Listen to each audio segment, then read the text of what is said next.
टंका लाए, इतो नरसिंगा परतो नरसिंगा, यतो यतो यामि ततो नरसिंगा, बहिर्नरसिंगा हृदये नरसिंगा, नरसिंहमदिं शरणं प्रपद्ये, तव करकमलवरे नखाम् अद्भुत शृंगा, दलित हिरण्यकश्यपूतनभृङ्गा, केशवधृता नरहरिरूपा, जय जगदीश हरे, जय जगदीश हरे। जय नरसिंहदेव नरसिंहदेव नरसिंहदेव, जय नरसिंहदेव। जय प्रहलाद महाराज, प्रहलाद महाराज, प्रहलाद महाराज, जय प्रहलाद महाराज। जय जय प्रभुपाद, प्रभुपाद, प्रभुपाद, जय जय प्रभुपाद। जय जय गुरुदेव, गुरुदेव, गुरुदेव, जय जय गुरुदेव। नरसिंह भगवान की जय, सभी भक्तों की जय। बहुत जय सुंदर बहुत माता जी, सुंदर बहुत माता जी, सुंदर। बहुत सुंदर माता जी, हरि बोल। सुधा माता जी, आप 10 नाम अपराध बोलिएगा। जी गुरु जी, प्रभु जी। हरे कृष्णा। सभी भक्तों को दंडवत प्रणाम, गुरु जी को दंडवत प्रणाम। भगवान नाम के जप में होने वाले 10 अपराध। पहला, भगवान नाम के प्रचार में संपूर्ण जीवन समर्पित करने वाले महाभागवतों की निंदा करना। दूसरा, शिव ब्रह्मा आदि देवों के नाम को भगवान नाम के समान अथवा उससे स्वतंत्र समझना। तीसरा, गुरु की अवज्ञा करना अथवा उन्हें साधारण मनुष्य समझना। चौथा, वैदिक शास्त्रों अथवा प्रमाणों का खंडन करना। पांचवा, हरे कृष्ण महामंत्र के जप की महिमा को काल्पनिक समझना। छठा, पवित्र भगवान नाम में अर्थवाद का आरोप करना। सातवां, नाम के बल पर पाप करना। आठवां, हरे कृष्ण महामंत्र के जप को वेदों में वर्णित एक शुभ सकाम कर्मकांड के समान समझना। नौवां, अश्रद्धालु व्यक्ति को कृष्ण की महिमा का उपदेश करना। 10वां, भगवान नाम के जप में पूर्ण विश्वास न होना और इसकी इतनी अगाध महिमा श्रवण करने पर भी भौतिक आसक्ति बनाए रखना। भगवान नाम का जप करते समय पूर्ण रूप से सावधान न रहना भी अपराध है। प्रत्येक वैष्णव भक्त को चाहिए कि इन 10 प्रकार के अपराधों से सदा बचकर रहे, ताकि श्री कृष्ण के चरण कमलों में प्रेम शीघ्रातिशीघ्र प्राप्त हो, जो मनुष्य जीवन का परम लक्ष्य है। हरे कृष्णा। बहुत सुंदर माता जी, हरि बहुत बोल। सुंदर माता जी, हरे कृष्ण। हरि बोल माता जी। हरि बोल माता जी, हरि बोल हरि बोल हरि बोल हरि बोल। हरि बोल माता जी। बहुत सुंदर माता जी, सही भक्तों को बहुत सुंदर। हरे कृष्णा, सभी भक्तों हरे के कृष्णा। चरणों। हरे कृष्णा, गुरु जी दंडवत प्रणाम। हरे कृष्णा, सभी भक्तों के दंडवत प्रणाम। सभी माता के दंडवत प्रणाम। सभी प्रभु के चरण दंडवत प्रणाम। हरे प्रणाम माता।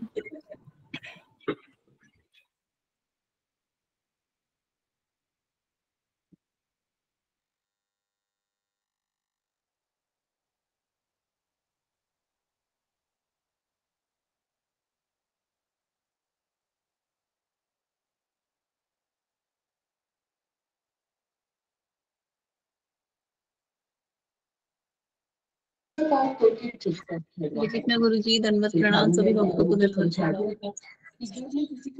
प्रणाम माता जी, हरे कृष्णा।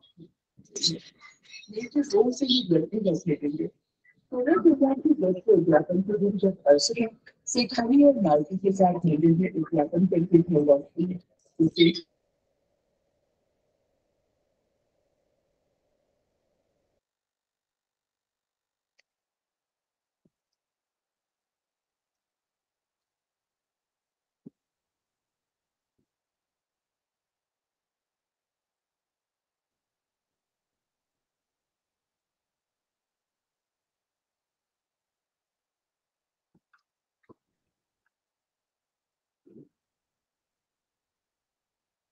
हरे कृष्णा।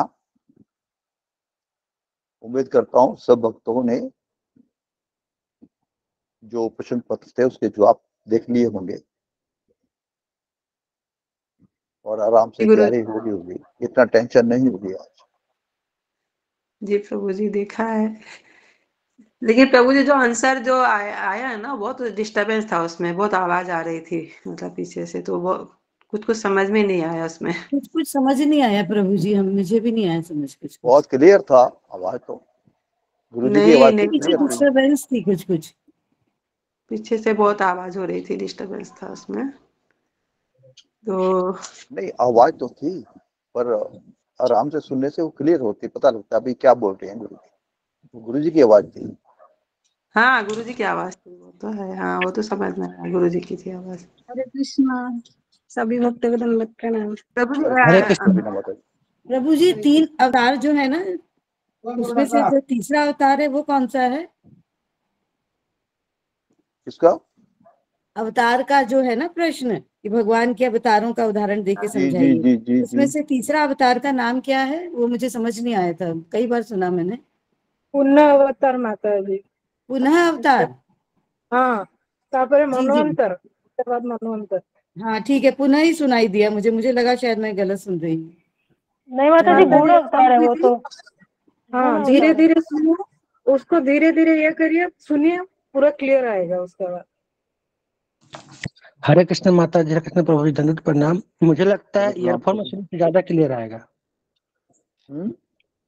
ईयरफोन में सुनने से ज्यादा क्लियर आएगा शायद। ओके ओके प्रभु जी। हाँ, कृष्ण गुरु जी दंडवत प्रणाम, सभी भक्तों को दंडवत मैं प्रणाम। मैं तो नहीं यूज करती हूँ।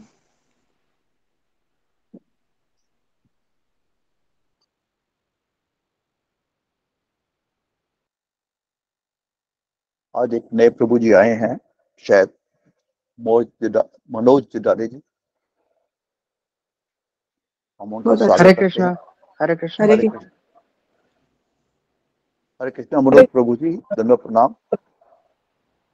हम आपका स्वागत करते हैं। तो हमारे यहाँ 3 सत्र चलते हैं। सुबह 4 बजे जपटाक होती है, उसके बाद गुरु जी, तो उसके बाद जपा होता है, सब लोग जपा करते हैं। 6 बजे मंगल आरती वगैरह होती है, मंगल आरती, तुलसी आरती। और उसके बाद 9 से 10 बजे, 9 से 10:15 बजे तक भगवतम क्लास होती है। गुरु जी भगवतम के ऊपर प्रवचन देते हैं आजकल। और कभी कभी उसमें वो क्लास, तो हम महान आचार्य थे जो, उनके भी जीवनी पढ़ते हैं।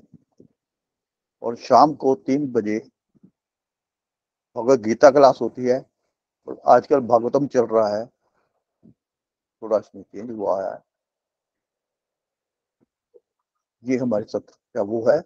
और दूसरी बात, हम ये पूरा आध्यात्मिक है, इसमें कोई किसी से चार्जेस, कोई फीस कुछ नहीं लिया जाता।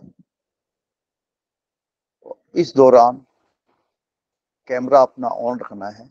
कई भक्त करते हैं, कैमरा ऑन करते हैं पर उसका मुंह छत की तरफ कर देते हैं, तो इससे कैमरा ऑन रखने का मकसद जो है वो पूरा नहीं होता। बहुत से भक्त ऐसे हैं जो कैमरा तो ऑन रखते हैं, पर कैमरे का जो साइड है, मुंह है, वो ऊपर छत की तरफ या दीवार की तरफ रखते के, तो वो पर्पस सोल्व नहीं होता, वो तो कैमरा। कृष्ण हरे कृष्ण, कृष्ण कृष्ण हरे हरे, हरे कृष्ण गुरु जी, धन्यवाद हरे हरे प्रणाम। कृष्ण हरे, गुरु जी, कृष्ण गुरु जी दंडवत दंडवत प्रणाम। प्रणाम।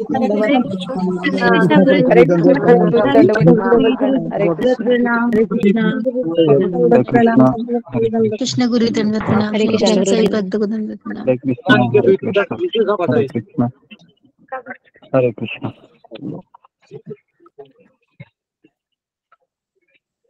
ओम अज्ञानतिमिरन्धस्य ज्ञानाञ्जनशलाकया चक्षुरुन्मीलितं येन तस्मै श्रीगुरवे नमः।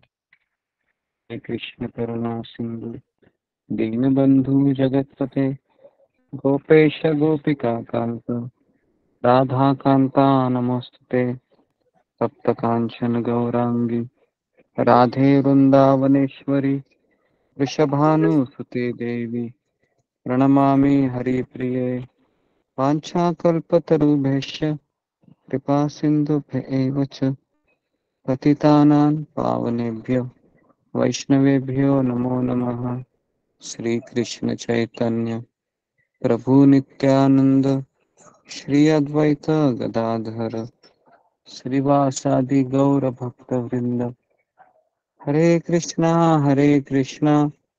कृष्णा कृष्णा हरे हरे, हरे राम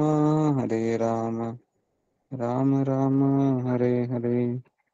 मुखं करोति वाचालं पंगुं लंघयते गिरिं यत्कृपातमहं वन्दे श्रीगुरुं। कृष्ण सारे भक्तों का स्वागत है कृष्ण जी।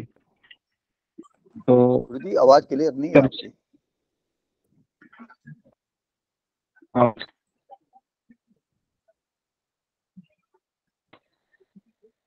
जी हरे कृष्ण अभी आ रही है आवाज? हरे कृष्ण आ रही है। ओके जी। गुरुजी एक नए भक्त आए हैं, मनोज जगदाले जी। जी जी जी जी। तो हम नए भक्तों का स्वागत करते हैं। एक बार हरे कृष्ण महामंत्र बोलते। हरे कृष्णा जी हरे कृष्ण जी। ओके तो हम फिर आगे बढ़ते हैं। तो आज हम एक अलग विषय पे चर्चा करने जा रहे हैं। तो 3-4 दिन से हम कथा कर रहे हैं, लेकिन अभी हमें ये पता होना चाहिए कि हम भगवान का दर्शन कैसे करना चाहिए। तो उस विषय पे हम आपको बताना चाहेंगे कि किस तरह से हमें भगवान के दर्शन करने चाहिए। अभी जन्माष्टमी आ रही है खास करके, और जन्माष्टमी में हमें भगवान के दर्शन के बारे में पता होना बहुत ज़रूरी है। तो कल रात को हम पढ़ रहे थे भागवत के दूसरे स्कंद में ही ये वर्णन आता है कि भगवान के दर्शन कैसे करने चाहिए। तो उसके विषय पर आज हम आपको बताएंगे।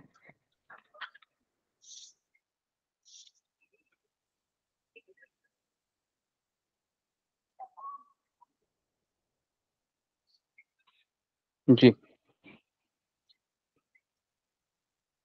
ओके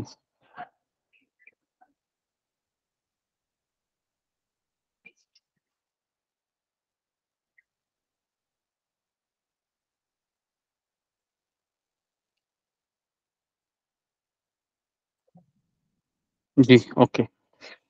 तो परीक्षित महाराज सुखदेव गोस्वामी को बता रहे हैं कि किस तरह से हमें ध्यान करना चाहिए और किस तरह से हमें भगवान के अर्च विग्रहों में धीरे धीरे ध्यान कैसे करना चाहिए, इससे क्या फायदे होता है और दर्शन करने की विधि के बारे में क्या बताया गया है, इसके ऊपर आज हम आपको अवगत कराएंगे भागवतम के श्लोकों के द्वारा। तो ध्यान की प्रक्रिया भगवान के चरण कमलों से प्रारंभ करते हुए उसे उनके हंसते मुखमंडल तक ले आए। तो अगर आप भगवान के दर्शन करते हैं तो सबसे पहले किसको देखना चाहिए? सबसे चरण पहले कमल चरण कमल। हाँ चरण तो जी जी।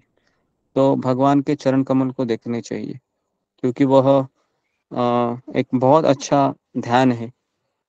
रामायण में भी वर्णन आता है कि जब प्रभु रामचंद्र पूछते हैं लक्ष्मण जी को, जब सुग्रीव के द्वारा गहने जब दिखाए जाते हैं, तो लक्ष्मण जी भी यही चीज कहते हैं कि मैंने सीता माता के चरणों को ही देखा है, तो इसलिए ये चरणों के नुपुर को मैं पहचानता हूँ, लेकिन अन्य आभूषणों में मुझे याद नहीं है।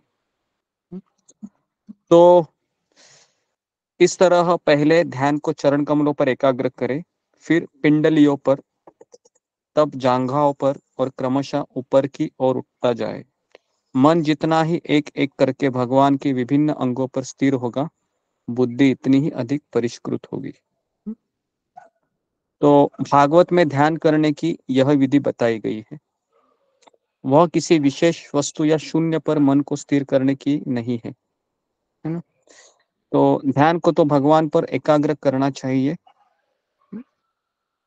तो विष्णु रूपों में प्रामाणिक विवरण प्राप्त होते हैं और मंदिरों में अर्च विग्रह के प्रामाणिक प्रतिरूप है।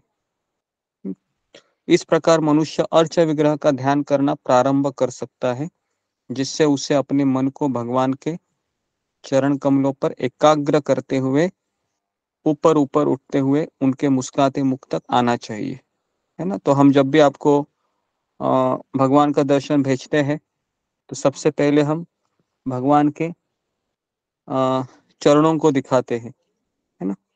भगवान के चरण कमलों को हम दिखाते हैं ताकि हम धीरे धीरे धीरे धीरे भगवान के चरणों से लेके भगवान की जंघा, फिर नाभि, फिर वक्षस्थल और उसके पश्चात मुख कमल।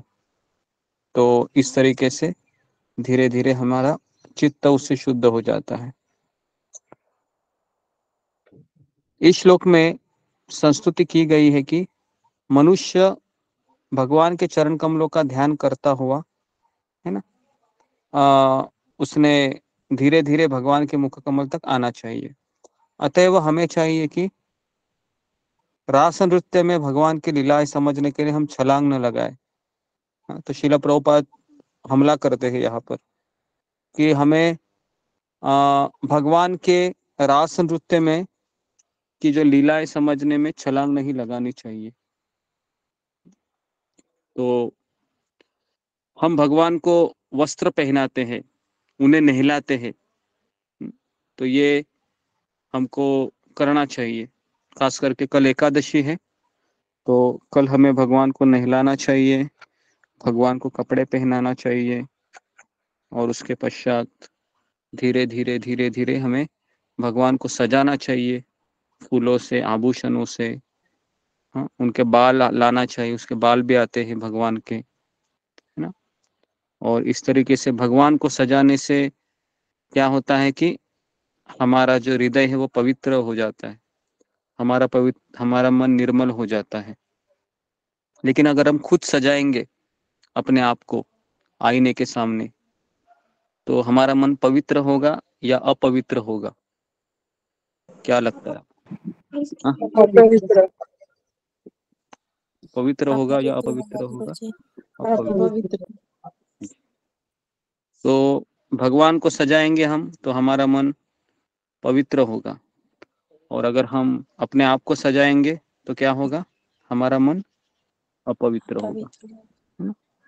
तो कभी कभी घंटों हम आईने के सामने खड़े होकर अपने आप को देखते रहते हैं और हम ये सोचते हैं कि मैं कैसे खूबसूरत बनूं ताकि सब लोग मेरी प्रशंसा करें।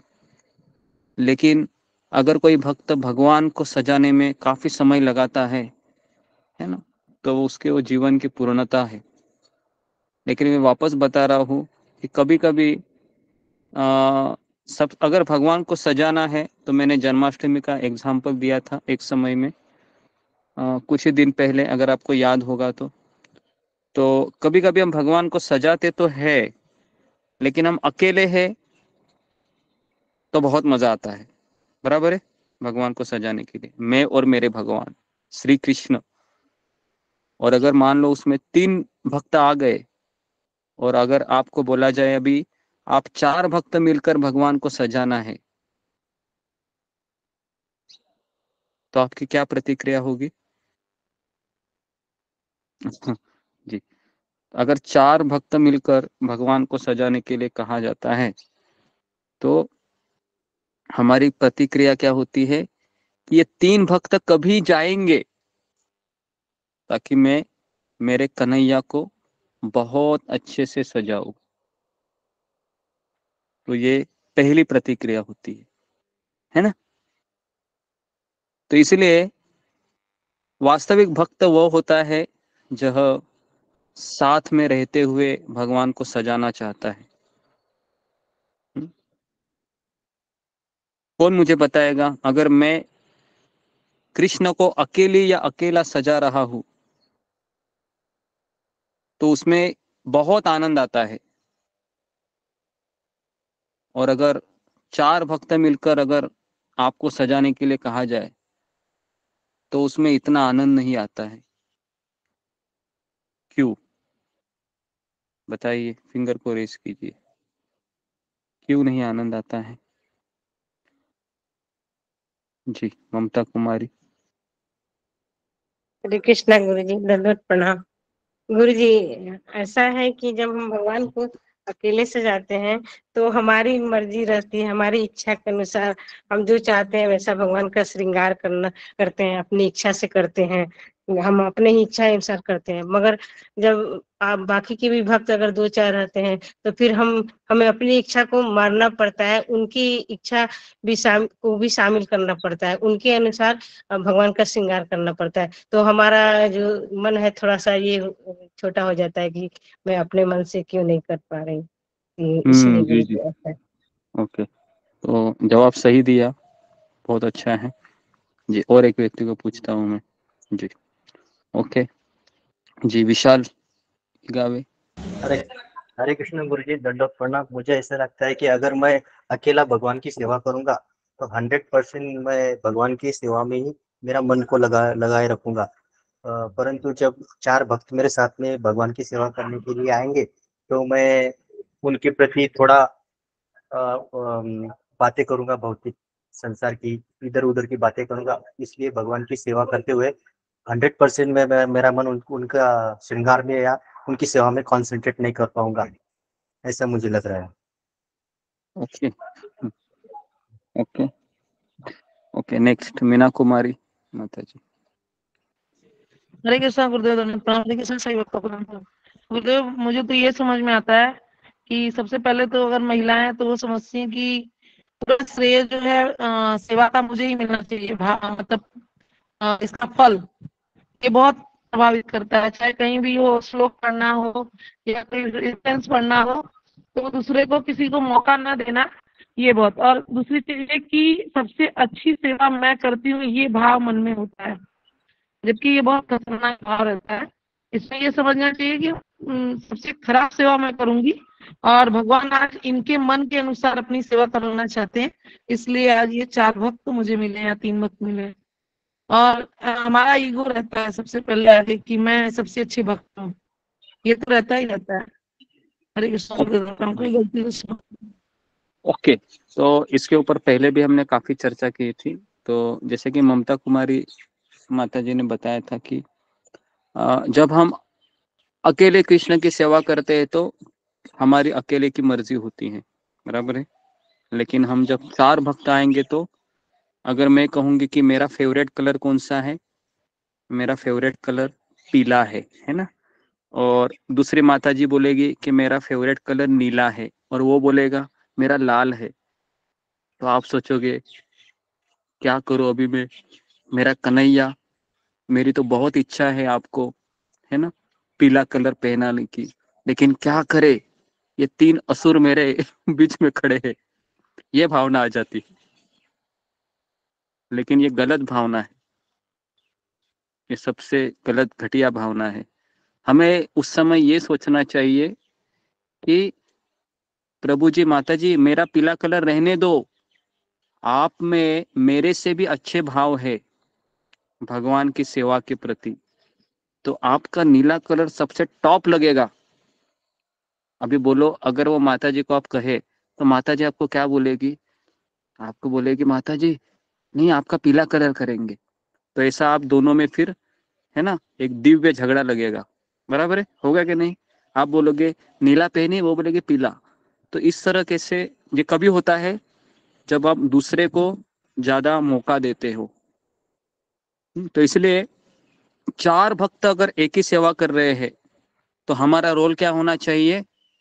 हमारा रोल होना चाहिए कि मैं आपका सेवक हूँ, आप जो सजाना चाह रही है भगवान को वैसा सजाइए, मैं आपकी सहायता करूंगी। समझ में आ रहा है? क्योंकि जन्माष्टमी आ रही है तो हमें इस भावना को स्वीकार करना है।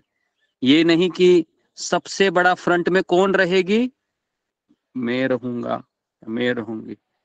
सबसे पहला दर्शन जन्माष्टमी का किसको दिखना है? मुझे देखना है ना। तो ऐसा भाव अगर रहेगा तो भगवान हमें देखेंगे क्या? भगवान बोलेंगे ये बड़ा आया, सारे मेरे भक्त पीछे है और ये फ्रंट में आया है, तो भगवान हमको देखेंगे ही नहीं। तो इसलिए अच्छे भक्त की पहचान क्या होती है, वो दूसरों को आगे करता है। आप पहले भगवान का दर्शन कीजिए, मैं यहीं पर ठीक हूँ।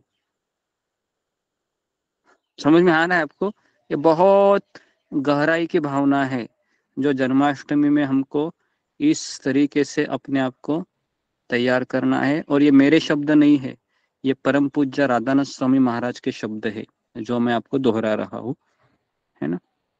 क्योंकि जो भी ये मैंने सुना है, ये मैंने महाराज से सुना है, जो बहुत सुंदर उनके शब्द हैं।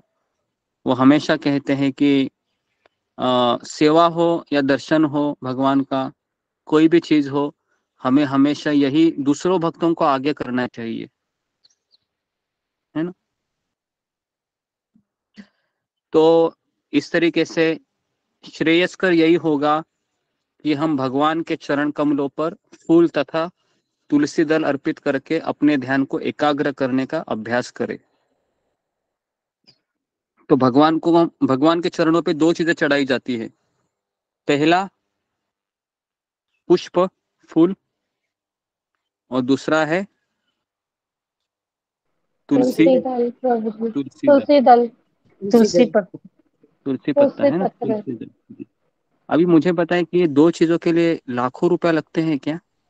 बहुत पैसा लगता है ये फूल और तुलसी दल लगता है ना जी। हाँ, सब जगह पर अवेलेबल होता है।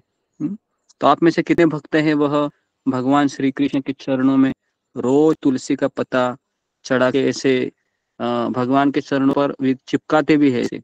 पता है, मैं आपको दर्शन दिखाता हूँ तो देखो, उसमें चिपकाए रहते हैं। देखा है आपने? अगर ध्यान से देखा होगा तो तुलसी का जो पत्ता होता है ना, तो भगवान के चरण एक पैर सीधा होता है ऐसे, और तो उसके ऊपर भगवान उन्होंने क्या किया रहता है, वो चंदन को ये करते उसको, है ना, ऐसे पेस्ट बनाते चंदन की, और उसमें तुलसी को ये करते लगाते हैं, जैसे फेविकोल कैसे लगाते हैं कागज को वैसे, और उस तरीके से वो चिपकाते हैं भगवान के चरणों में। ठीक है, तो इतना ही करना है, इससे आपको भक्ति की पूर्णता का आपको आस्वादन करने को मिलेगा।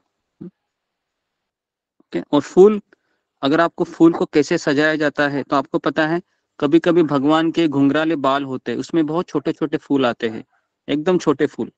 तो अगर आप वो छोटे फूल भी भगवान को ऐसे लगाएंगे ना, तो इतने सुंदर दिखते हैं कृष्ण, है। जितना आपको सजाना है आप भगवान को सजा सकते हो। अगर आप भगवान को सजाएंगे तो खुद सजने की इच्छा चली जाएगी, है ना।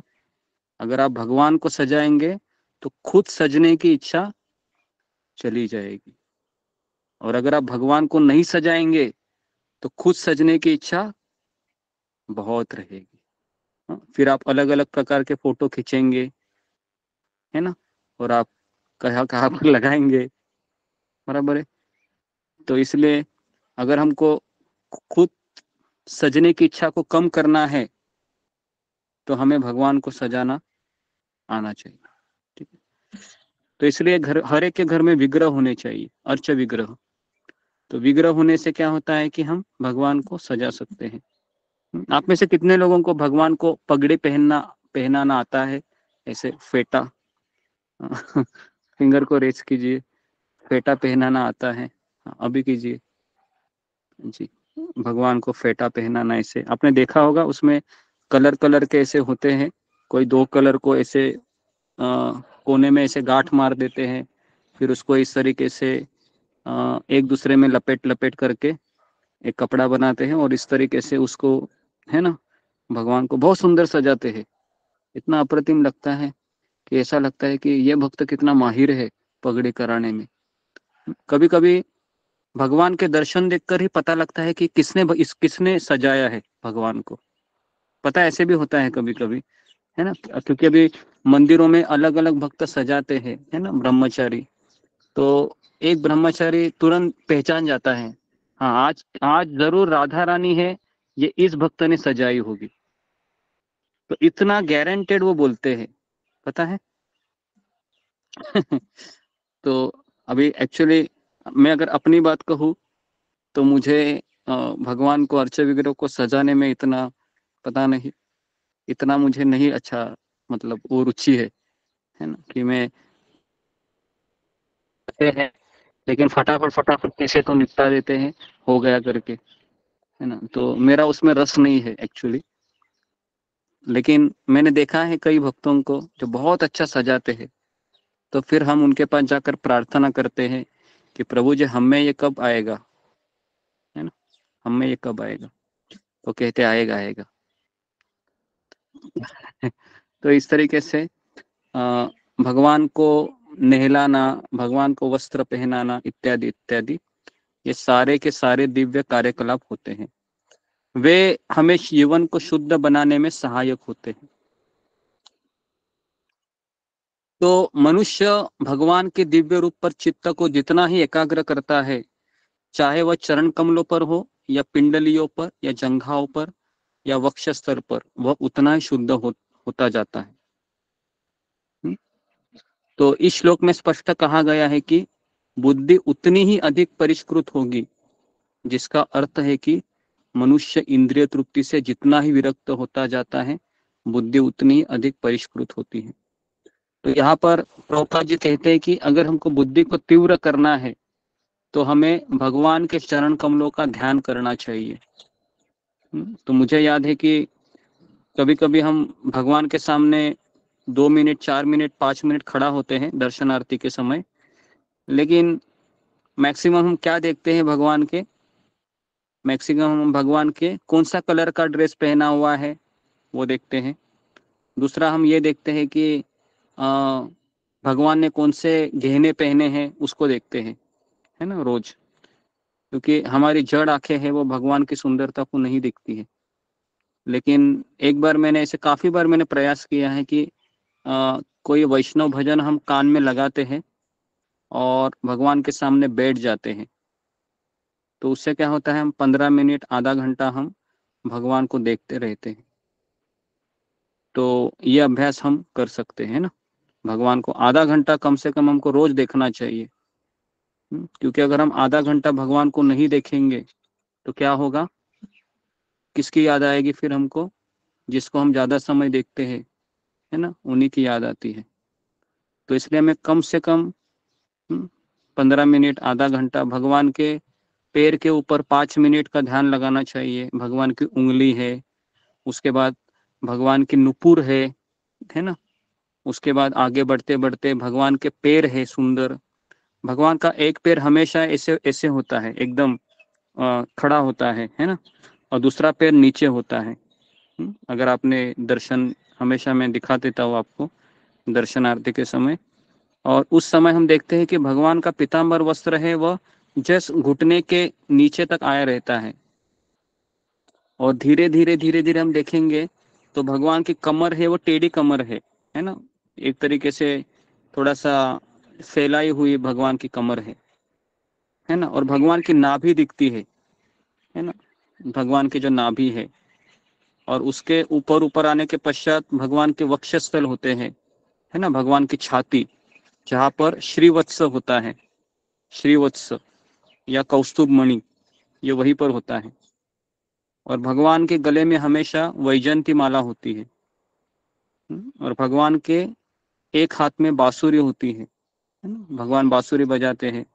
और अगर आप ऊपर जाएंगे तो भगवान की गर्दन कैसी रहती है, भगवान की गर्दन ऐसी झुकी हुई रहती है। देखा है आपने, भगवान 3 जगह पे झुके रहते हैं। तो कहा जाता है कि भगवान कैसे है, सीधे है क्या, भगवान सीधे नहीं है, भगवान है वो टेढ़े है, त्रिभंग ललित। तो ये भगवान का रूप है। तो भगवान का हम जब श्रृंगार देखते हैं तो हमें 10 मिनट 15 मिनट खड़ा रहना चाहिए, है ना। और भगवान के हर एक आंखों को देखना चाहिए। भगवान के आईब्रो होते हैं, भगवान के आईब्रो को देखना चाहिए, है ना। इसको क्या बोलते हैं आईब्रो को हिंदी में, पता नहीं मुझे क्या बोलते हैं, पता है आपको हिंदी में? भूये। जी। हाँ हाँ हाँ, ये आप समझ गए, वही बहुत बात है ना। तो जी, तो भूयो, हाँ, मुझे भी वो बोलना नहीं आता है, आप समझ जाइए। तो उसको अगर आप देखोगे, है ना, भगवान के, पल के हाँ हाँ, पल के, उसके बाद वो भूयों के बीच में अगर आप देखोगे, तो कहा जाता है कि वहां पर अगर किसी ने ध्यान लगा दिया भगवान के भूयों के बीच में, तो उसका काम वासना है पूरी तरीके से चली जाती है। इतना उसका महत्व है भगवान के ध्यान करने से। और भगवान के और ऊपर जाएंगे तो भगवान के घुंघराले बाल है ना, इतने सुंदर बाल है भगवान के कि आपको पता होगा कि चैतन्य लीला में जब वो नाई था, वो भगवान के बाल को काट रहा था, है ना, चैतन्य महाप्रभु के, क्या नाम था उस नाई का? मधु नापित। हाँ, मधु मधु। नामिक, है ना। तो उसने वो बाल है वो अच्छे से क्या करके रखे थे, अपने पास रखे थे, इतने सुंदर बाल थे भगवान के, है ना। तो और उसके अगर हम ऊपर जाएंगे तो भगवान के ऊपर सबसे बड़ा मोर का पंख होता है ना, जिससे भगवान पहचाने जाते हैं। तो ये भगवान का रूप है। तो हमें रोज भगवान के रूप को निहारना चाहिए। दर्शन इस तरीके से किया जाता है, ऐसे नहीं कि हाँ, एक बार एक भक्त ने दर्शनार्थी किया और किसी भक्त ने उसको पूछा दोपहर को कि आज तुमने दर्शन किया राधा वृंदावन बिहारी जी का? तो कहा कि हाँ किया ना सुबह। तो कहा कि कौन सा ड्रेस पहनाया है आज भगवान को? बोले ड्रेस तो मैं देखा नहीं अच्छे से, मुझे लगता है कि नीला रहेगा, या मुझे लगता है कि शायद नीला नहीं था, थोड़ा सा गुलाबी था। समझ में आ रहा है? तो कभी कभी ऐसा होता है कि हम दर्शन तो करते हैं लेकिन ये भी पता नहीं होता है कि भगवान ने कौन से रंग का ड्रेस पहना है। तो हमें बहुत ध्यान पूर्वक भगवान का, है ना, ड्रेस श्रृंगार इसका दर्शन करना चाहिए। अवस्था में हमारी बुद्धि अशुद्ध है क्योंकि वह इंद्रिय तृप्ति में व्यस्त लगी हुई रहती है। तो भगवान के दिव्य रूप का ध्यान करने का फल मनुष्य की इंद्रिय तृप्ति से विरक्ति द्वारा प्रकट होगा। अतएव ध्यान का चरम उद्देश्य है अपनी बुद्धि की शुद्धि करना। जो लोग इंद्रिय तृप्ति में अत्यधिक आसक्त रहते हैं, उन्हें राधा कृष्ण के दिव्य स्वरूप या विष्णु अर्च विग्रहों का स्पर्श करने की अनुमति नहीं दी जानी चाहिए। तो श्रील प्रभुपाद लिखते हैं कि जो लोग इंद्रिय तृप्ति में बहुत ज्यादा ही आसक्त है, तो ऐसे भक्तों को राधा कृष्ण की और जो लक्ष्मी नारायण है, इनकी सेवा, इनके विग्रह की सेवा करने की अनुमति नहीं है। क्यों नहीं है? इसका मुख्य कारण है कि अगर आप विग्रह की सेवा करना चाहिए तो हमें हमारा चित्त शुद्ध होना चाहिए, है ना। तो इसलिए पहले हमें, जब हम भक्ति में आए थे इस्कॉन में, तो हमें यही बताया गया था कि आप गौर निताई की ही सेवा करो कम से कम 10 साल। कितना? 10 साल केवल गौर निताई की सेवा करो। तो इसके लिए हम भी हमेशा हमारे जितने भी भक्तगण हैं उनको हम यही कहते हैं कि आप राधा कृष्ण की सेवा करने से पहले गौर निताई की सेवा कम से कम 5 से 10 साल कीजिए। तो आप में से कितने लोगों के घर में गौर निताई के विग्रह है? हाथ को खड़ा कीजिए, फिंगर को। जी, 7, 8, 9। ओके, तो केवल ज्यादा नहीं है, बहुत कम भक्तों के पास है, 10 भक्तों के पास ही है, 11 भक्तों के पास है। तो ये बहुत ही हमारा दुर्भाग्य है, मैं तो बोलूँगा कि हमारे सबके घर में गौर निताई के विग्रह होने चाहिए। अगर आपको लगता है कि मुझे गोलोक वृंदावन जाना है, तो हमारे आचार्य कहते हैं कि जब तक आप गौर निताई की कृपा नहीं मिलती है, आप राधा कृष्ण की सेवा नहीं कर सकते। ये हमारी परंपरा का ये है, क्या बोल सकते हो, ये विचार है ना। तो इसलिए पहले हमें गौर निताई या जगन्नाथ बलदेव सुभद्रा इनकी पूजा कर सकते हो, और उसके बाद फिर आप राधा कृष्ण की पूजा कर सकते हो। तो इसके लिए इस्कॉन के नामहट सेंटर में अगर आप जाओगे ना, जो मंदिर नहीं है, केवल एक नामहट सेंटर है, तो उसमें केवल गौर निताई की ही पूजा चलती है। राधा कृष्ण की विग्रहों की स्थापना के लिए इस्कॉन का जो गवर्नर बॉडी कमीशन है, जीबीसी, वो परमिशन नहीं देती है जब तक कि आपके मंदिर के पास कम से कम 50 ब्राह्मण दीक्षित भक्त नहीं है, तब तक इस्कॉन परमिशन नहीं देती है राधा कृष्ण की विग्रह की स्थापना करने के लिए।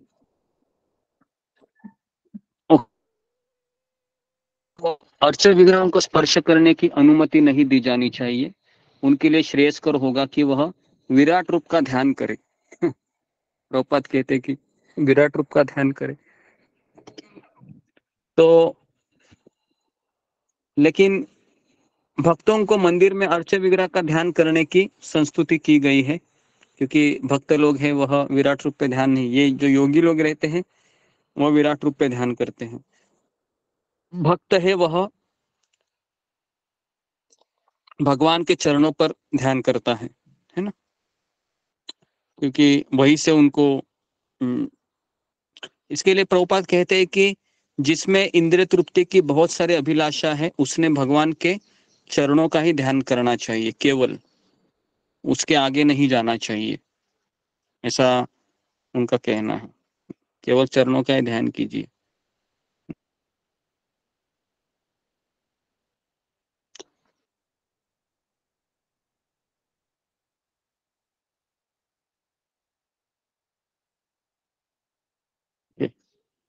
आवाज मेरा आ सबको? हरे कृष्णा हरे कृष्णा। गुरुजी थोड़ी सी कट के आइए। ओके, थोड़ा सा हरे कृष्णा। हाँ, अभी आ रही है आवाज? जी हरे कृष्णा। जी जी गुरुजी आइए। जी गुरुजी आ रही है। ओके जी। तो अभी मैं आपको ये बताना चाहूंगा कि जन्माष्टमी घर में कैसे सेलिब्रेट करनी चाहिए। ओके, तो इसके ऊपर मैं आधा घंटा बोलता हूँ, जो इम्पोर्टेंट चीज है, क्योंकि जन्माष्टमी 7 तारीख को है और हमारे पास 10 से 12 दिन बचे हैं। तो सबसे पहला है कि अभी हम यहाँ पर रोज दोपहर में कथा कर रहे हैं भगवान श्री कृष्ण की लीला के बारे में। तो कल हम सुदामा लीला के बारे में आपको बताएंगे, भगवान श्री कृष्ण सुदामा से कैसे मिलते हैं, उसका हम डिटेल में आपको बताएंगे कि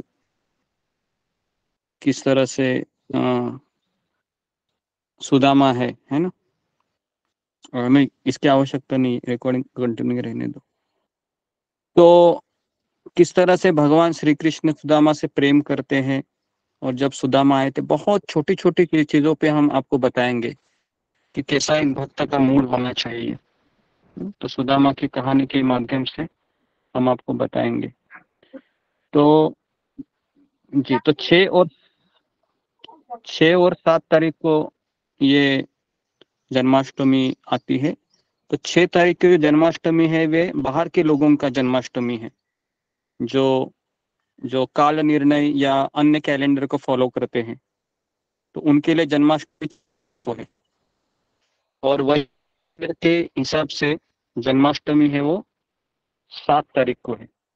तो इसको आप नोट कीजिए, नहीं तो आप गलत, कई बार भक्त गलत दिन उपवास करते हैं और फिर बोलते हैं कि अरे हमको तो लगा कि 6 तारीख को है, क्योंकि दही अंडी तो 6 तारीख को ही देखते हैं हम। तो हम उनको कहते हैं कि दही अंडी तो ठीक है, लेकिन हम तो तो कुछ लोग हैं वह 6 तारीख को क्या करते हैं, कैसे मनाते हैं बाहर के लोग जन्माष्टमी। तो उस दिन अलग अलग जगह पर दही अंडी का ऐसे ऊंचाई पे उसको टांगा जाता है और सब लोग भगवान की माखन चोर बन जाते हैं उस दिन, है ना। लेकिन ये सब लोग भगवान की लीलाओं का अनुकरण करते हैं। तो प्रभुपाद जी बोलते हैं कि हमें भगवान का अनुकरण नहीं करना चाहिए। तो उस समय सब लोग क्या सोचते हैं कि मैं दही हंडी फोड़ूंगा और मैं हीरो बनूंगा, तो उस समय ये भावना होती है। तो हम जब इस्कॉन में आने के पहले जब जन्माष्टमी आती थी तो हमको बिल्कुल अच्छा नहीं लगता था, क्योंकि सब लोग अलग अलग प्रकार के ऐसे हंडी में ऐसे कलर डालते थे और किस तरह से अजीब लगता था वो, किस तरह से वो नाचते थे, है ना, और किस तरह से वह अलग अलग प्रकार के वो उसमें लिक्विड लिक्विड भरा जाता है ना, मटके में उसको फोड़ते हैं तो सारा उसमें से जितने भी चीज है सब उसके ऊपर गिरती है, तो ये सब अजीब लगता था। लेकिन हम जब इस्कॉन में आए तो हमें जन्माष्टमी बहुत अच्छे लगने लगी, क्योंकि यहाँ पर सही जन्माष्टमी कैसे मनाना चाहिए ये श्रील प्रभुपाद जी के द्वारा पता चला। तो इसके लिए हम प्रभुपाद जी का धन्यवाद करते हैं, नहीं तो हर समय हम जन्माष्टमी को अजीब ही तरीके से देखते थे कि क्या ये उत्सव है ना।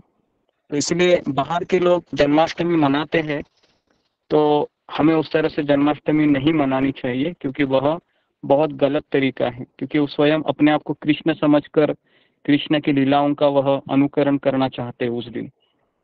लेकिन भक्त होता है वह उस दिन खास करके 7 तारीख को सुबह उसको जल्दी उठना चाहिए किसी भी हालत में, एटलीस्ट जन्माष्टमी में तो उसको उठना ही चाहिए। तो उसके लिए उसने 2 दिन पहले ही कि मैं कैसे अपने आप को जल्दी सो, ठीक है।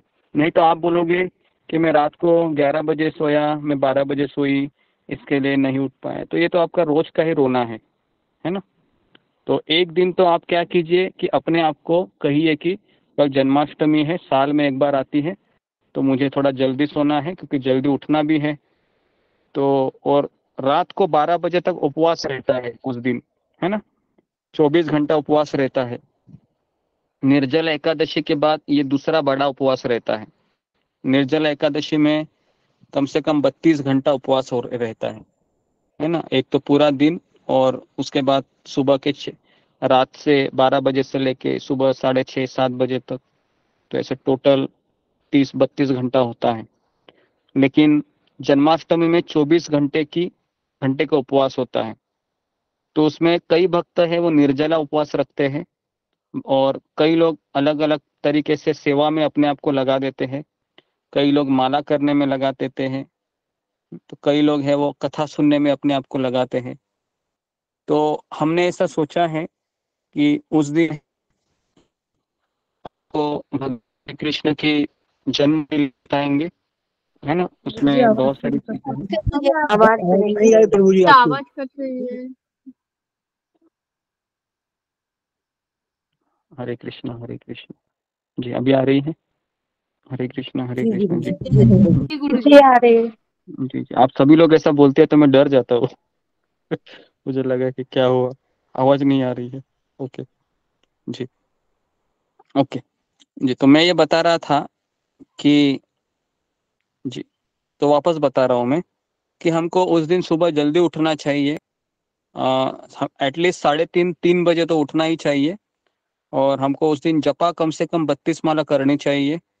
और हमें अधिकतर समय हम आपको 7 तारीख को हम भगवान श्री कृष्ण की जन्म कथा बताएंगे, है ना, 9 से 10 बजे। और 10 बजे के बाद हम आप सारे भक्तों को ये कहेंगे कि आप कृष्ण को कितना प्रेम करते हैं, ये आप अपने शब्दों में व्यक्त कीजिए कि कितना, मतलब किस तरह से आप कृष्ण से प्रेम करना शुरू किए।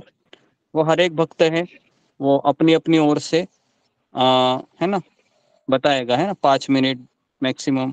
तो उससे क्या होगा कि उससे आपको भी जन्माष्टमी सेलिब्रेट करने का मौका मिलेगा, है ना, क्योंकि हर एक व्यक्ति उस दिन चाहता है कि मैं भी अपनी भावना व्यक्त करूं कि मैं कृष्ण से कितना प्रेम करता हूं, मैं कृष्ण से कितना प्रेम करती हूँ, है ना। तो हम क्या करेंगे, लेकिन हम 2 दिन पहले से ही शुरू करेंगे, क्योंकि कम से कम हमारे ग्रुप में 70, 80, 90 लोग हैं। तो अगर एक व्यक्ति अगर मान लो कि मिनिमम 2 मिनट या मैक्सिमम 5 मिनट भी बोलेगा तो भी हमारा समय है वो, है ना, ज्यादा लगेगा समय। तो इसके लिए हम 7 तारीख के पहले ही 5 तारीख से हम ये सेशन शुरू कर देते हैं।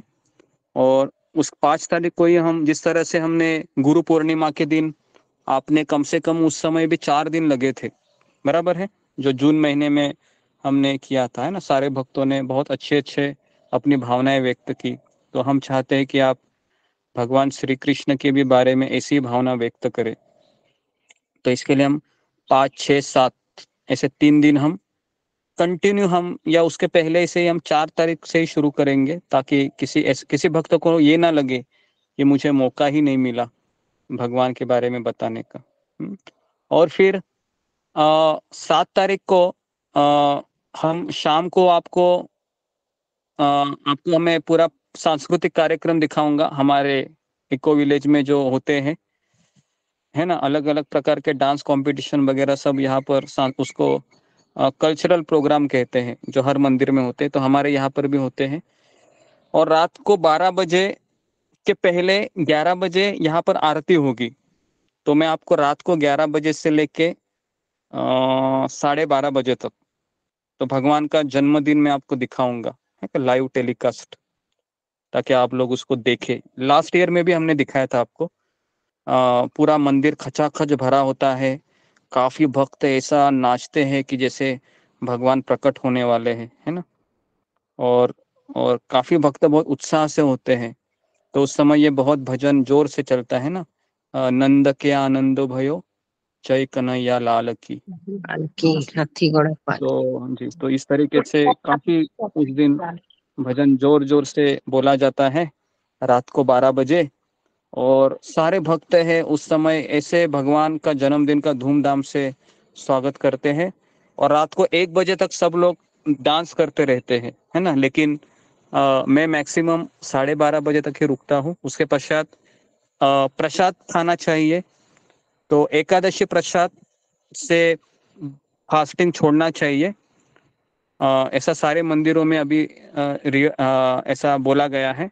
तो आप भी एकादशी प्रसाद ही बनाइए रात को 12 बजे।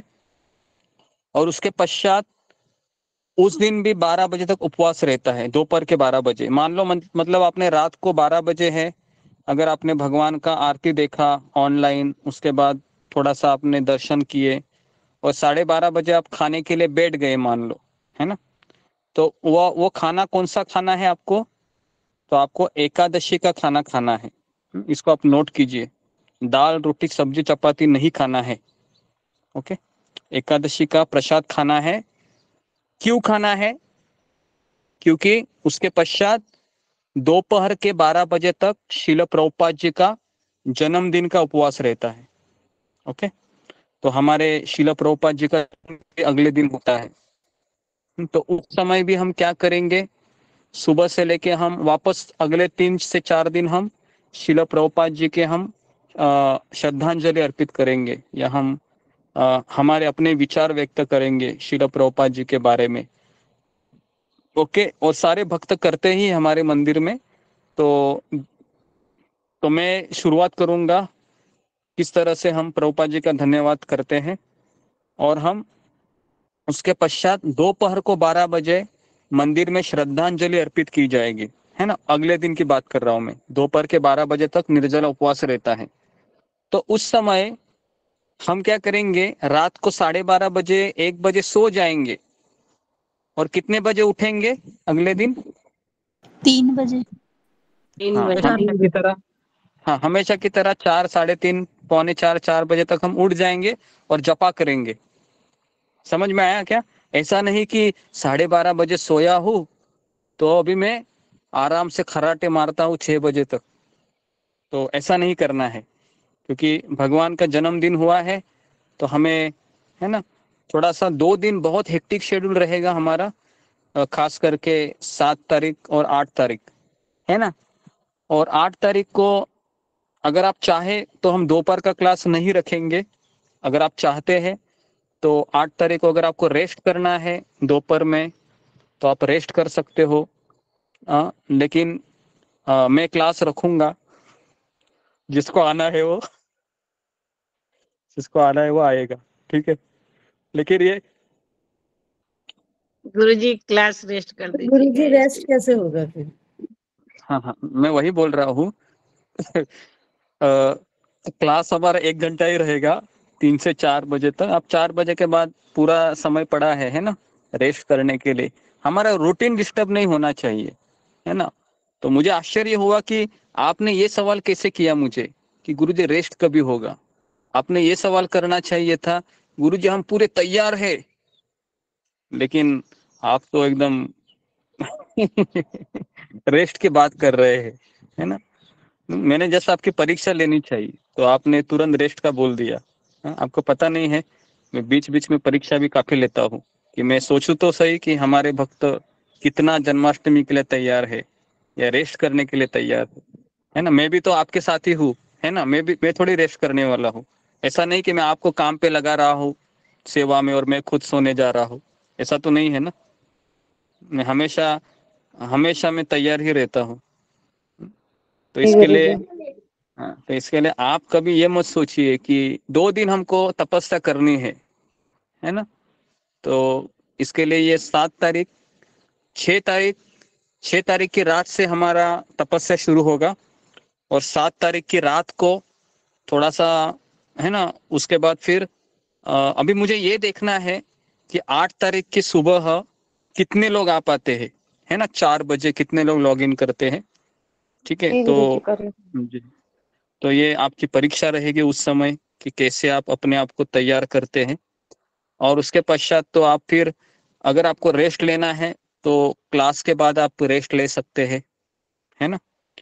या फिर 8 तारीख के दिन ये ऑप्शन रखेगा कि किसको किसको आना है ना, किसको किसको नहीं आना है। लेकिन मुझे ऐसा लगता है कि आपको कहीं जाना तो है नहीं, ट्रेन पकड़ के बस पकड़ के, बराबर है ना। उस दिन हमारे सत्संग का सबसे अच्छा फायदा है कि आराम से बैठो फैन के नीचे और सत्संग को ऑन करो और सुनो। अभी मैं बोलता हूँ कि आप इतना भी नहीं कर सकते हैं तो इसको क्या बोलेंगे, है ना। तो हमें इतना नहीं सोचना चाहिए कि क्या करे, है ना। 2 दिन गुरुजी तो बहुत ज्यादा ही तपस्या करवा रहे हैं, है ना। गुरुजी तो बहुत यंग है, अरे हम बूढ़े लोग हैं, हमारा तो कुछ सोचो। ऐसा किसी किसी के मन में आ रहा होगा, मुझे पता है। लेकिन आदमी बूढ़ा किससे हो जाता है? शरीर से हो जाता है, मन से कभी बूढ़ा नहीं होता है ना। तो इसके लिए हमें कभी सोचना नहीं चाहिए कि मैं बूढ़ा हो गया, कभी जब भगवान की सेवा करने की बात हुई तो, है ना। नहीं तो हमेशा यही सोचना चाहिए मैं बूढ़ा हो गया, अभी जल्दी जाने का समय आया है, ऐसे। ओके, तो ये मैंने बताया आपको 8 तारीख को शिला प्रभुपाद का जन्मदिन है। तो हम प्रभुपाद जी के लिए सबसे अच्छा आइटम बनाना है आपको उस दिन, है ना। जैसे 10 बजे क्लास खत्म होगा, आपको शिला प्रभुपाद जी के लिए सबसे फेवरेट क्या है पता है? प्रभुपाद जी की, प्रभुपाद जी को जी, तो आपको सबको कचौरी बनना आना चाहिए, है ना। जो पुरुष लोग हैं वो मदद कर सकते हैं अपनी पत्नी को बनाने के लिए। उस दिन कहिए जरा कचौरी बनाइए, है ना। तो कचौरी की रेसिपी है इस्कॉन डिजायर ट्री या हरे कृष्णा टीवी में भी है, कचौरी कैसे बनाते हैं तो सीख जाइए, है ना। और उस दिन सबको कचौरी बनाना है 8 तारीख को सुबह। और कचौरी के साथ एक चटनी आती है, पता है आपको? हाँ, उसको भी बनाना है ना। ऐसा नहीं कि केवल कचौरी ही बनाइए, कचौरी को तोड़ने के पश्चात पता है ना उसमें कुछ डालते हैं, थोड़ा सा सेव भी डालते हैं और थोड़ा सा वह इमली का और इसका चटनी आता है ना, एकदम क्या बोलते हो उसको? मीठा मीठा चटनी रहता है। हरी जी चटनी, मीठी चटनी, खजूर का चटनी। हाँ, जगरी खजूर जगरी का, जी खजूर भी डालते हैं उसमें। हाँ, खजूर का चटनी होता है, वेरी गुड। तो ये आपको बनाना है और सब लोग बनाने के पश्चात ग्रुप में डालना है कि मैंने बनाया। जो ग्रुप में नहीं डालेगा मैं समझ जाऊंगा इसको प्रभुपाद जी से प्रेम नहीं है, ठीक है। तो आपको ये करना ही है, ठीक है। एक दिन, क्योंकि हमारे ग्रुप में बहुत लेडीज है तो लेडीज कर सकते हैं ना, जेंट्स ने नहीं अगर किया तो कोई प्रॉब्लम नहीं है, लेकिन हर एक लेडीज ने करना चाहिए क्योंकि उसको किचन डिपार्टमेंट किसका होता है घर में? जेंट्स का नहीं होता है ना, लेडीज का होता है। तो उसको ये बनाना आना चाहिए उस दिन। कचौरी बनाना है और एक पनीर की सब्जी है, आप बनाइए शिला प्रभुपाद जी के लिए। और दाल रोटी सब्जी है ना, सब्जी चपाती और एक स्वीट बनाइए। स्वीट में क्या बनाएंगे आप? प्रभुपाद जी को क्या पसंद था स्वीट में? चावल का खीर, किसने कहा? गुलाब जामुन, गुलाब जामुन। नहीं, प्रभुपाद जी को पता था। संदेश हाँ, संदेश ज्यादा पसंद था, है ना। तो संदेश बहुत आसान है बनाने के लिए। दूध को फटा दीजिए और उसके बाद जिस तरह से जो आटे में, गेहूं के आटे में पानी डाल के धीरे धीरे उसको आप ये करते हैं ना, प्रेस करते हैं, वैसे ही वो जो पनीर निकलता है उसमें से दूध को फटने के बाद उसको स्मैश करते रहिए, है ना। इतना स्मैश करते रहिए कि एकदम वह लवचिक होना चाहिए। उसके पश्चात फिर आप उसको जो शक्कर का ये करके उसमें मिक्स करके उसके छोटे छोटे छोटे छोटे संदेश बना सकते हैं, है ना। तो संदेश का जी, तो संदेश का रेसिपी है, तो वह भी हरे कृष्णा टीवी में है। तो ये दोनों चीजें हैं, आइटम है, आप सीख जाइए। आपके पास अभी भी 7 से 8 दिन है। तो सबको संदेश बनाना है 8 तारीख को, और साथ साथ आपको कचौरी भी बनाना है, ठीक है। और डालने के बाद जब खाने के पहले सारे भक्तों का चिंतन कीजिए कि मैं सारे भक्तों को अपने घर बुलाया है, सारे भक्तों को याद कीजिए। और ये भी ध्यान कीजिए कि सारे भक्त मेरे घर में आकर कचौरी और संदेश खा रहे हैं, और उसके पश्चात आपको खाना है। समझ में आया क्या? ऐसा नहीं कि 12 बजे अभी चलो हो गया काम, फटाफट फटाफट अपनी क्या बोलते हो, भड़ास, पेट की भड़ास को पूरा करते। तो ऐसा नहीं करना है हमें, है ना। हमें पूरा हमको कॉन्शियस होना चाहिए कि पहले मैं भक्तों को खिलाऊं, है ना। तो इस तरीके से हमें पर प्रभुपाद का जन्मदिन है वो सेलिब्रेट करना चाहिए। और खास करके दोपहर को 12 बजे आपको आरती करनी है प्रभुपाद जी की। तो उसमें मैं आपको 12 बजे हम सेशन लेंगे और पुष्पांजलि अर्पित करेंगे। श्रील प्रभुपाद जी का जन्मदिन 12 बजे रहेगा। तो हम चाहते हैं कि ये जन्माष्टमी में है और ये प्रभुपाद का आविर्भाव दिन है कि हम ऑनलाइन बहुत अच्छे से हम करने का प्रयास करेंगे। तो इसके लिए मैं प्रभुपाद जी का एक फ्रेम भी बनाता हूँ, बड़ा सा फ्रेम, और मैं आपको लाइव दिखाऊंगा किस तरह से करना है पुष्पांजलि श्रील प्रभुपाद जी को। और रात को 12 बजे जब भगवान का जन्मदिन होता है 7 तारीख की रात को, तो उस दिन हमको आरती करनी है ठीक 12:01 में, है ना। और आरती में आपको, जैसे हमारा तो ये लाइव टेलीकास्ट शुरू होगा ही, लेकिन आपको भी क्या करना है, आपको भी अपने घर में आरती करनी है और कीर्तन करना है ना। खास करके ये यशोमती नंदन ब्रजबर नागर गोकुल रंजन कान, तो ये कीर्तन लगाते हैं। और उसके पश्चात आपको अगरबत्ती, दिया, उसके बाद मोरपंख, चामर और फूल, अर्घ्यम, ये सब अर्पण करना है। रुमाल भगवान को अर्पण करना है रात को 12 बजे, हाँ ठीक है। तो उसके पश्चात फिर आपको प्रसाद लेना है, एकादशी प्रसाद, है ना। एकादशी जिलेबी भी आती है। अगर आपको किसी को ऐसा लगता है कि ये रात को 12 बजे के 24 घंटा उपवास करने के पश्चात भी एकादशी का कुछ खाना है, तो एकादशी में भी बहुत सारे आइटम होते हैं। तो आप एकादशी में भी भगवान को भोग लगाइए, है ना, और वो खाइए। और फिर दोपहर के 12 बजे प्रभुपाद जी को भोग लगाकर अच्छे पूरा पेट भर के खाना खा लीजिए, है ना। तो 2 दिन तपस्या रहेगा, लेकिन बिलीव मी, आप ये 2 दिन अच्छे से करेंगे तो आप भगवान कृष्ण की बहुत सारे आशीर्वाद आपको प्राप्त होंगे। तो ये 7 तारीख और 8 तारीख की दोपहर तक उपवास रहेगा, और फिर 8 तारीख के बाद नॉर्मल हो जाएगा, ठीक है। 9, 10, 11 फिर आपको, है ना, पेट भरकर खाना है और जी भरकर सोना है। ओके, तो ये दोनों चीजें आप फिर कर सकते हैं कभी 9 तारीख के बाद, है ना, जो रूटीन सेट होने के। तो इसके लिए रूटीन में आने के लिए आप अभी से अपने मन को तैयार कीजिए कि 7 तारीख 8 तारीख को मुझे तपस्या करनी है। और रोज अपने मन को कहिए कि देखो मन, 7 तारीख आ रही है, जन्माष्टमी में है, तुम तैयार है ना। ऐसा किसको कहना है? अपने मन को कहना है ना। तो इस तरीके से। और अभी कल एकादशी है और कल से ही झूलन शुरू होने वाला है ना। तो जो झूलन है, झूलन यात्रा जो 4 दिन रहेगा, 27, हाँ जी, 27, 28, 29, 30 और 31, 4-5 दिन रहता है झूलन। तो बलराम जयंती जी 5 दिन। बलराम जयंती कभी है? 31 को है ना? कभी है? 30 को है, 31 को है? 31 को 21 को 31 अगस्त हाँ को। जी जी। तो राखी पूर्णिमा और बलराम जयंती एक ही दिन होती है।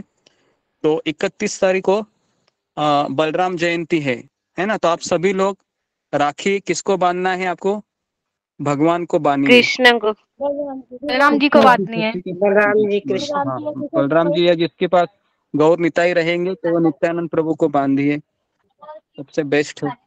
क्योंकि सही रक्षा करने वाले कौन है हमारे? बलराम जी ही है बलराम जो जी कृष्ण। जो हमारी रक्षा करते हैं, कृष्ण है ना। तो इसका ये अर्थ नहीं है कि अपने सगे भाई को आप राखी बांधिए, वो भी कीजिए, है ना। नहीं तो फिर वो गुस्सा करेंगे कि क्या होगा, क्या हो रहा है मेरे घर में, है ना, इस तरीके से। तो ये हो गया। बलराम जयंती के दिन भी दोपहर के 12 बजे तक उपवास रहेगा, ठीक है। तो ये 31 तारीख को होगा। और फिर 1 तारीख, 2 तारीख, 3 तारीख, 4 तारीख हम आपको सुदामा की कथा, उसके पश्चात हम आपको अलग अलग प्रकार की कथा है। जैसे लास्ट टाइम हमने कालिया दमन की लीला ली थी, तो अभी हम भगवान श्री कृष्ण की मथुरा लीला है, उसके बाद कंस वध है।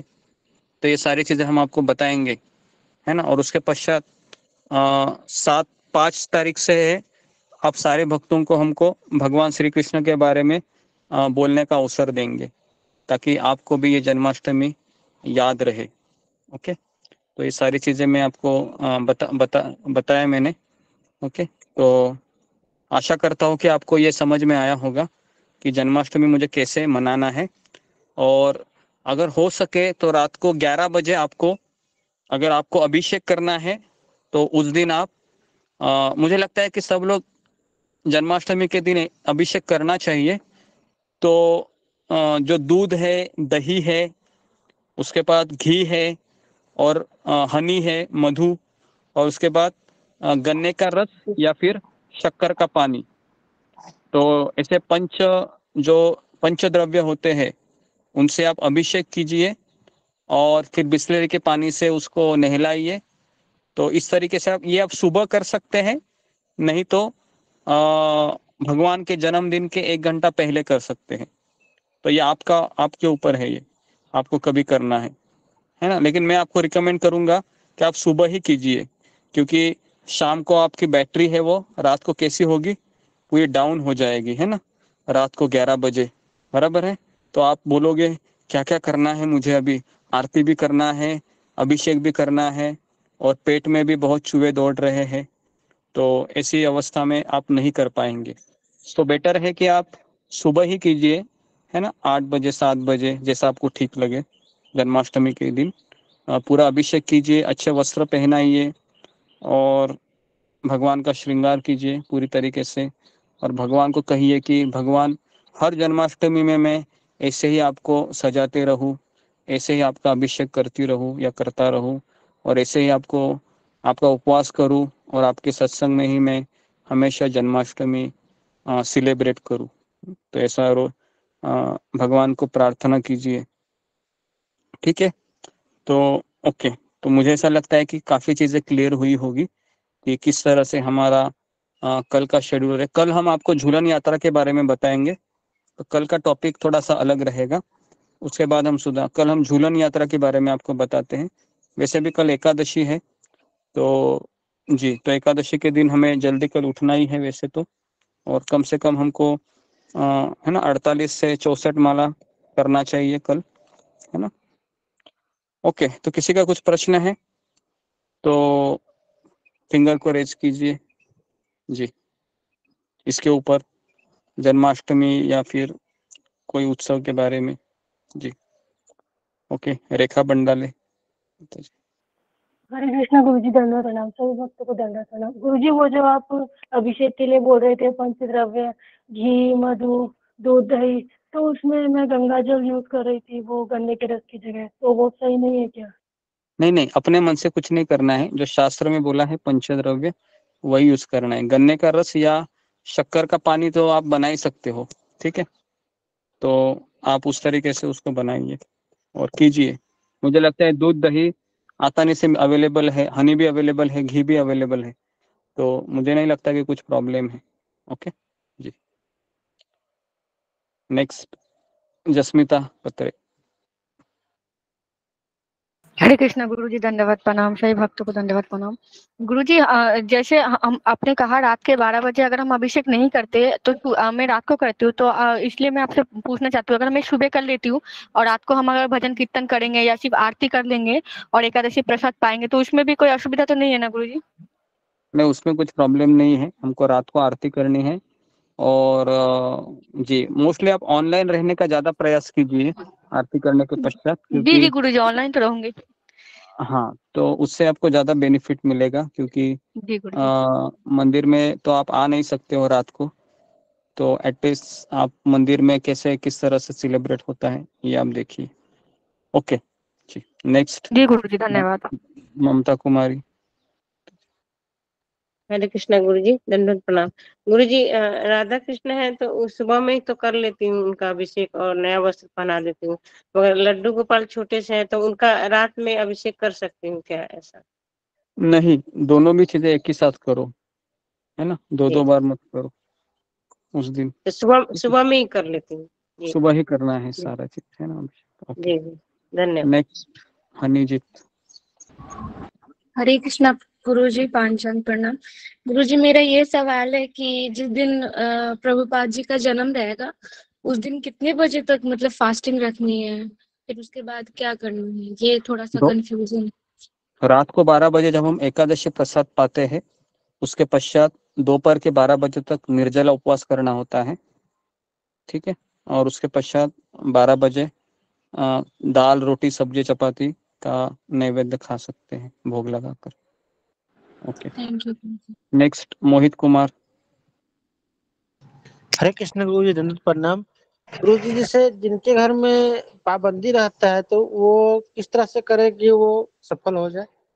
और दूसरा जिसके प्रश्न घर ये में था गुरु, मतलब तुम्हारे जैसे घर में? मेरे घर में मुझे जी एकादशी का व्रत करने मना किया जाता है, और पिछले बार जन्माष्टमी किया था तो डांट भी सुना था जब पता चलने पे, इसलिए पूछ रहा हूँ। और सेवा से रिलेटेड प्रश्न है कि मैं एग्जाम था बोल के अपने सेवा का वीडियो नहीं देखा था, तो आज देखा तो सेवा भी करना चाहता हूँ। तो कुछ कुछ ऐसा होता है, कोई दोस्त बोलेंगे कि तो मैं बोलूंगा कि दान करना चाहिए, दान से आपका धन बढ़ेगा, तो बोलेंगे कि धन कैसे बढ़ेगा, ऐसे क्वेश्चन कर सकते हैं। और बोलेंगे कि हम यदि प्रसाद पाना है तो 500 रुपये क्यों, क्या प्रसाद के लिए इतना दान, ऐसा बोलेंगे तो मैं क्या बोलूंगा वो मुझे समझ में नहीं आ रहा है। नहीं, फिलहाल तुम कुछ मत करो, शांत रहो। और जन्माष्टमी जो आ रही है उसे अपना व्यक्तिगत रूप से जितना भगवान का नाम जप कर सकता है, सत्संग कर सकता है, उतना ही ध्यान दे दो, ठीक है। ओके ठीक गुरु जी, बोलो। Okay next Krishna Tiwari. हरे कृष्णा प्रभु जी, दंडवत प्रणाम। प्रभु जी, जन्माष्टमी व्रत 7 तारीख को रहेगा? जी जन्माष्टमी बाहर के लोगों का 6 तारीख को है। और और प्रभु जी, हमारे गांव खेड़े में यहाँ पर लोग बता रहे हैं कि 6 तारीख को ही जन्म होगा भगवान का। मैं इसलिए आपको बताया हूँ कि बाहर के लोगों का जन्माष्टमी 6 तारीख को है और वैष्णव कैलेंडर के हिसाब से 7 तारीख को है। तो अगर आप अपने आप को वैष्णव समझते हैं प्रभु जी, तो आप 7 तारीख को मनाइए। ओके जी, धन्यवाद। धन्यवाद प्रभु जी। हरे कृष्ण। नेक्स्ट शिखा दुबे। हरे कृष्णा गुरुजी, दंडवत प्रणाम। और गुरुजी, जैसे कि हम अभिषेक करेंगे कान्हा जी का और माँ राधा रानी का, तो उसके बाद में वो जो घी और ये सब रहेगा तो उनकी विग्रह तो ऐसे चिकट चिकट हो जाएगी गुरुजी, तो उसको कैसे साफ करेंगे? हाँ जी, तो ये अच्छा सवाल पूछा है। तब हमको क्या करना है कि लेमन पाउडर या आंवला पाउडर के साथ चंदन पाउडर मिक्स करके आपको उसको घिसना है, और उसके पश्चात वो पानी से ये करके वो सब जो चिपनाई है वो चला जाएगा, ठीक है। तो गुरुजी, पीतल के नहीं है, इसके हैं संगमरमर के। तो समग्र के नहीं करते हैं, ठीक है। ये पंचाभिषेक से नहीं करते हैं क्योंकि पीतल से का ही हुआ जाता है, उससे आप केवल फूलों से अभिषेक करो फिर, ठीक है। ठीक है गुरुजी। ओके, हरे कृष्ण। नेक्स्ट विशाली गावे। हरे कृष्ण गुरु जी, दंडोत प्रणाम। आपने बताया कि प्रभुपाद जी का फेवरेट आइटम है संदेश, क्या ये हाँ। रसगुल्ले होते हैं? नहीं, रसगुल्ला अलग है, संदेश अलग है। संदेश ये छोटे छोटे होते हैं जैसे पेड़े के माफिक, और उसमें केवल वह एक पेड़ा होता है, मतलब मावा की तरह होता है वह। अगर उसको बंगाली स्वीट कहते हैं, तो उसका रेसिपी है, अवेलेबल है, तो आप पहले उसको देखिए तो आपको समझ जाएगा। रसगुल्ला अलग है और संदेश अलग है। तो अगर मैं आपको एक चीज बताऊं कि परम पूज्य राधानाथ स्वामी महाराज ये हमेशा संदेश बनाने में एक्सपर्ट थे। एक बार शिला प्रभुपाद जी न्यू वृंदावन में आए, है ना, कि बहुत दिनों के बाद आ रहे थे, तो प्रभुपाद जी बैठे और वहां पर प्रभुपाद जी को संदेश दिए गए। तो प्रभुपाद जी ने संदेश खाया और वैसे ही उन्होंने मंदिर अध्यक्ष, तब ये थे, क्या उनका नाम है, कीर्तनानंद स्वामी महाराज, उनको कहा कि किसने संदेश बनाए? तो कीर्तन महाराज ने कहा कि राधानाथ प्रभु ने ये बनाए। कि अरे बहुत सुंदर संदेश बनाए हैं। तो राधानाथ स्वामी महाराज इतने खुश हुए तभी, है ना, क्योंकि तब ब्रह्मचारी थे, कि एटलीस्ट मैंने कुछ तो सेवा की जिससे मेरे गुरुदेव खुश हुए। तो इसलिए संदेश ये बहुत फेवरेट है और राधानाथ स्वामी महाराज ये बहुत एक्सपर्ट थे उसमें, संदेश बनाने में। तो है ना, आप सभी लोग प्रयास कीजिए कि संदेश बनाने का, ठीक है जी। ओके, नेक्स्ट जी वैभव वर्मा। हरे कृष्णा गुरु जी, मैं तो रामेश्वरम हूँ, मैं क्या करूँ? समझा नहीं मैं। हरे कृष्णा गुरु जी, मैं रामेश्वरम में आई हूँ, मैं कल एकादशी है, रामेश्वरम हाँ तीर्थ यात्रा में आई। हाँ हाँ, तो कैसे करूँ मतलब? तो मेरा जैसे व्रत जो मैं अपने कान्हा जी को, मतलब मैं अपने तो लक्ष्मी नारायण को छोड़ के आई हूँ वहाँ पे घर पे, मैं तो कुछ नहीं उनके लिए कर सकती हूँ। नहीं, आपको ये जन्माष्टमी के समय करना है। एकादशी तो कल है ना, जन्माष्टमी के समय तो जाओगे ना, उस समय जी करना। जी जी, ठीक है ठीक है। ओके, नेक्स्ट जुम्मा गुराई। हरे कृष्णा गुरु जी, दंडवत प्रणाम। गुरु जी, तो हम राधा कृष्ण नहीं है, तो हम अभिषेक तो गौर निताई के कर सकते हैं? जी जी, अभिषेक गौर निताई का भी कर सकते, इसमें ऐसा कुछ नहीं है। अगर राधा कृष्ण नहीं है तो गौर निताई का अभिषेक कीजिए, कोई प्रॉब्लम नहीं उस समय, ठीक है जी। या फिर लड्डू गोपाल रहेंगे तो गोपाल जी का कीजिए, तो भी चलेगा। ओके, नेक्स्ट अनिल शर्मा, तो आखिरी क्वेश्चन। गुरु जी दंडवत प्रणाम। गुरु जी, मैं पूछना चाह रहा हूँ कि जैसे हम मंदिर जाते हैं, ईस्ट ऑफ कैलाश जाते हैं, वहीं पर जन्माष्टमी मनाते हैं, तो हमारे को क्या आदेश है, हम क्या करें? नहीं, आप इस्कॉन मंदिर में अगर है तो आप अगर रात को 12 बजे तक वहीं पर रहते हो तो बहुत ही अच्छा है, आप वहां पर अपना योगदान दे सकते हो, है ना, रात को 12 बजे तक। तो वहां पर क्या करना है हमें? वहां क्या करना होता है हमें? वही कुछ नहीं करना है। अगर आप मंदिर में जाओगे तो मंदिर की गतिविधियों में पार्टिसिपेट करना है, क्योंकि वहाँ के जो मेन जो लोग हैं ब्रह्मचारी, वही सब लोग करते हैं, बराबर है। आपको तो केवल वहाँ पर देखना है। हाँ, आपको केवल देखने के लिए जाना होता है, हाँ बस, और कुछ नहीं करना है। हाँ, लेकिन आप घर में रहते हैं तो आपको ये सब करना है ना। ठीक है, तो ये चीज है, ठीक है ओके। तो वहाँ तो अभिषेक होता है उसका? हाँ, वहाँ तो सभी तरह के फलों का, बहुत सारे फलों का और हर चीज का वहाँ पर बहुत ज्यादा चीज। ठीक है गुरु जी, ओके। वहाँ पर हम देखने का है हम। जी जी जी, ओके। तो यहाँ पर मैं रुकता हूँ, तो 6 बजे हमारा एग्जाम है, तो आप सब लोग एग्जाम के लिए आइए। आपका बहुत बहुत धन्यवाद। हरे कृष्णा हरे कृष्णा कृष्णा कृष्णा हरे हरे हरे कृष्णा।